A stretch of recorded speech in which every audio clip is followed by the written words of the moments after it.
Hi, I'm Lilya Popovetsky. I am a certified special ed evaluator and service provider. I'm also the founder of a multilingual development agency. I am one of the many instructors here for adoption education class that can be found at www.adoptioneducationclasses.com. Welcome to post-adoption evaluations for children from birth to 3 years old. Let's begin. Early intervention. Early intervention is a program designed for infants and toddlers from birth to 3 years old who may be experiencing developmental delays. Often, children who are adopted experience developmental delays. Early intervention, also known as EI, offers your child free developmental evaluations. EI also offers free therapeutic services if your child is eligible. Is it really free, you ask? Yes, absolutely. Early intervention is funded through the Department of Health. Therefore, there are no out-of-pocket costs to parents.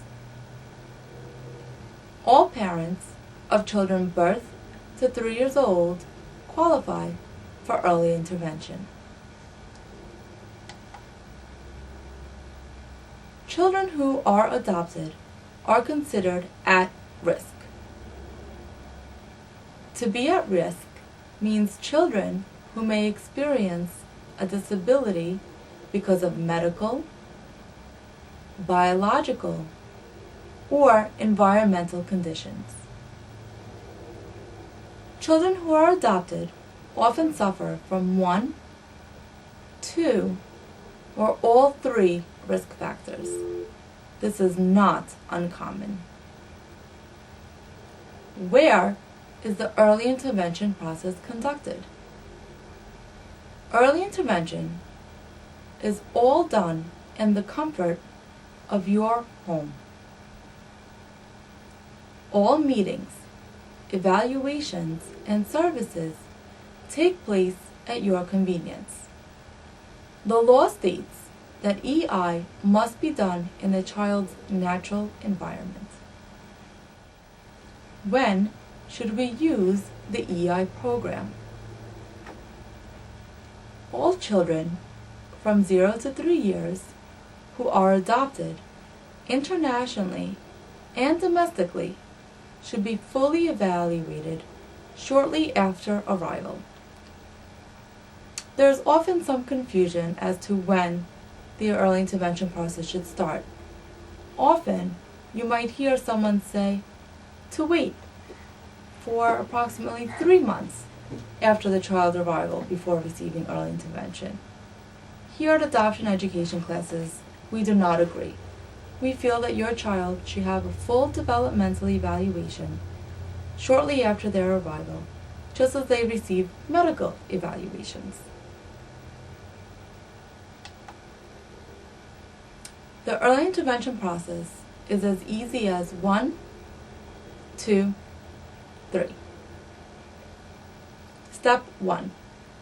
The early intervention referral. Step 2. The early intervention evaluation. Step 3. The early intervention services. Let's go over each of these steps separately. Step 1 is the early intervention referral process. Every county has its own early intervention program. Therefore, to register your child, simply call your county's early intervention program. Shortly after registration, your child will be assigned a personal service coordinator. You should hear from your child's service coordinator within 2 weeks after registration.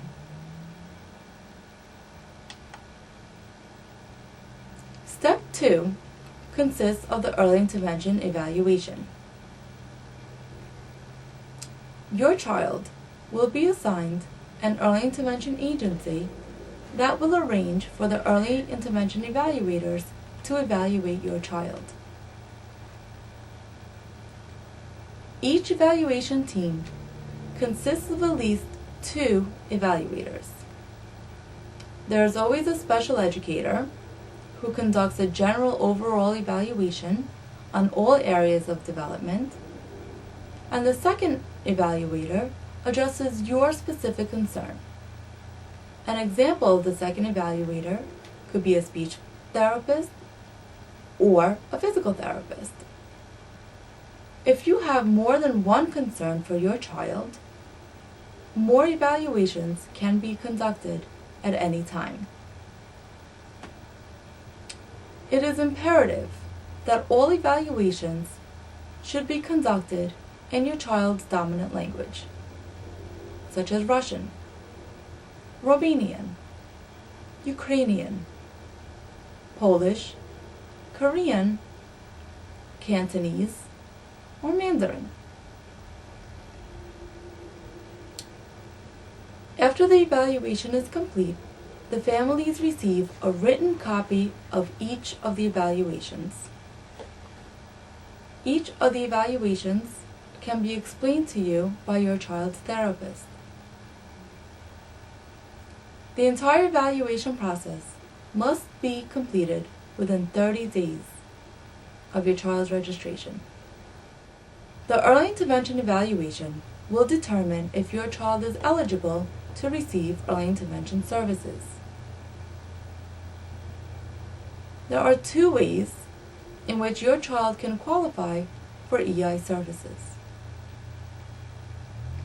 The first is if your child demonstrates a 33% delay in one area of development, such as speech language, or physical delays.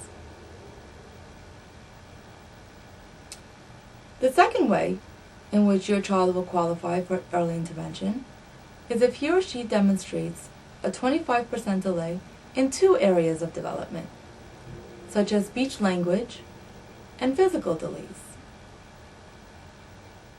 Step 3 are the early intervention services. If your child qualifies, he or she may receive early intervention services as long as they need to. Just like the evaluation, all the services are conducted in your home. You are individually contacted by each of your therapists to set up a schedule for you and your child at your convenience. It is very important for family members to carry over the therapies into the child's daily life. Often, it is not possible for family members to attend every session of EI services. Therefore, we often implement a communication book for you to use with your therapist to correspond on a weekly basis. Here is a list of sample services that your child may be eligible for. Assistive technology, audiology evaluations, family counseling, nutrition services, occupational therapy, physical therapy, respite, social work, special instruction, speech language pathology, vision services, family support group, and family training workshops. There are 5 areas of development. The first area of development is adaptive. The second area of development is cognitive development. The third area of development is communication development. The fourth area of development is physical development.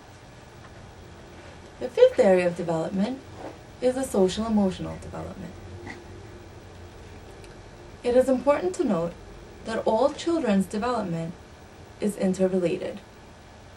For example, if your child may be experiencing a language delay, that may affect the way he or she interacts with their peers on a social level.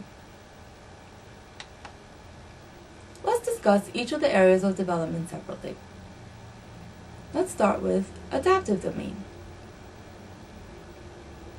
The adaptive domain measures your child's adjustment to change. This adjustment is critical for a child who is adopted. The adaptive domain includes the development of self-help skills such as feeding, dressing, and sleeping. Many children who are adopted show deficits in this area of development. Cognition. Cognition is the ability to understand, respond to, and learn from one's environment. Cognition includes problem solving and play skills. Children who are adopted were typically not exposed to age-appropriate toys and opportunities to play appropriately. Therefore, there are often cognitive delays. Communication. Communication is broken down into two areas. Receptive language measures the way in which a child understands language. Expressive language is the ability to use sounds and words to communicate. It is important to note that children who are adopted are language delayed in their own native language. It is not because they do not yet know English. Children who are adopted often have language delays in their own native tongue. Physical domain. Just like the communication domain, the physical domain consists of two areas of development. Gross motor skills are the large muscles such as those required for crawling, walking, and climbing. Fine motor skills is defined as eye-hand coordination, hand, and finger skills. Often children who are adopted tend to demonstrate physical domain delays due to their environmental restrictions. The social-emotional. The social-emotional category regards how a child relates to other people, both adults and children. Children who are adopted may have a difficult time initially connecting to their adoptive parents. This is very common and often typical. Each area of development are addressed by different therapists. Communication skills are addressed by speech-language pathologists. Fine motor skills are addressed by occupational therapists. Gross motor skills are addressed by physical therapists. Cognitive and play skills are addressed by special educator. Nutritional concerns are addressed by a nutritionist. Your child's progress. While receiving early intervention, your child's progress will be monitored every 3 months. At 3 months, you will receive a 3-month written progress report. This is often very informal. At 6 months, your child's therapist will reevaluate your child to determine their developmental status. At the end of 6 months, your child's team, including the service coordinator, will reconvene to assess your child's needs. Continuation of services. Your child will continue receiving the services she or he needs for as long as he or she needs them. If your child becomes age appropriate, that service would be discontinued. The goal of early intervention is for your child to become age appropriate. At any time, services may be increased or decreased. Although early intervention is a program for children from birth to 3 years old, the early intervention program often transitions into the preschool program. From EI to preschool program. If your child turns 3 while receiving EI services, the service coordinator will help transition your child into the preschool program for children 3 to 5 years old. The transition will be smooth and fast, and there will be no lapse in services for your child between the two programs. That concludes post-adoption evaluations for children birth to 3 years old. Thank you for listening. Kindly proceed to the post-adoption evaluations questionnaire. Upon completion of the questionnaire, you will be issued a certificate of completion from adoptioneducationclasses.com. Thank you.